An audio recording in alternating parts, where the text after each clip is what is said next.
I'm joined by. Actually, I was going to go. No, I'm going to go to my expert views. I'm joined by a Bahraini political analyst and commentator specialising in Middle Eastern and Arab affairs, Dr. Ahmed Khuzaie. Good morning to you, Ahmed. Your thoughts on waking this morning, first of all, and then we'll dig a little deeper, Ahmed. Well, good morning, and thank you for having me. Let's start by the build-up. It has been in the making for the past at least 6 months after the 12-day war. People were expecting another war ever since, and it has been building up, which led to major tensions in the region and around the world. But later on, we started hearing about potential talks, which happened until a couple of days back between Oman and Geneva.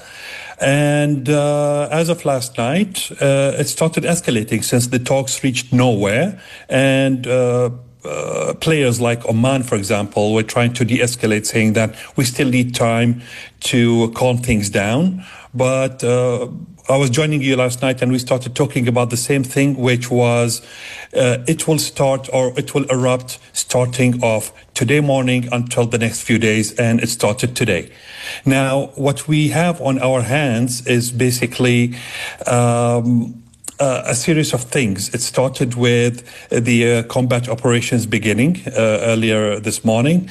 Israel started threatening Lebanon, and here I'm talking about Hezbollah, because of their build-up.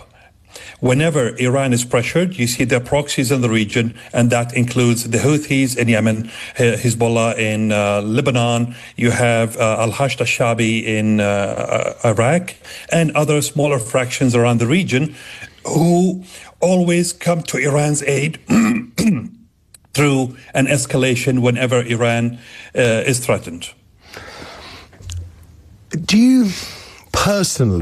do you personally perceive the events of this morning? What do you think is going to be the immediate response in Iran? There are unconfirmed news as so far that Iran already retaliated targeting Israel. We haven't heard the result of that yet, or if it's true or not. That's number one. Here in the Gulf, since I'm talking to you from Bahrain at the moment, we're talking about three major reactions from Iran. First, it will be a missile launch on three of the main targets. One would be directly on Israel. Second would be on the American ships or bases. Third, it would be on the American bases in the Gulf countries, which is nearby Iran. And the most important thing is that nobody knows yet. I'm still doubting that are they going to target only the bases or the Gulf states?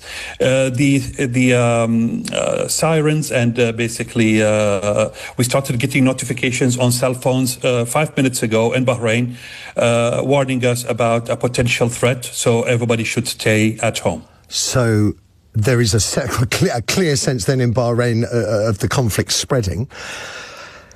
I've been getting very mixed opinions over the last couple of hours about whether this will enable the people of Iran to revolt and find some kind of peaceful, harmonious solution. My last guest was pointing to many different potential ethnic grievances.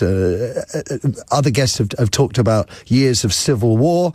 Still more believe that a return of the royal household would put everything to bed nicely. What's going to happen in the medium to long term?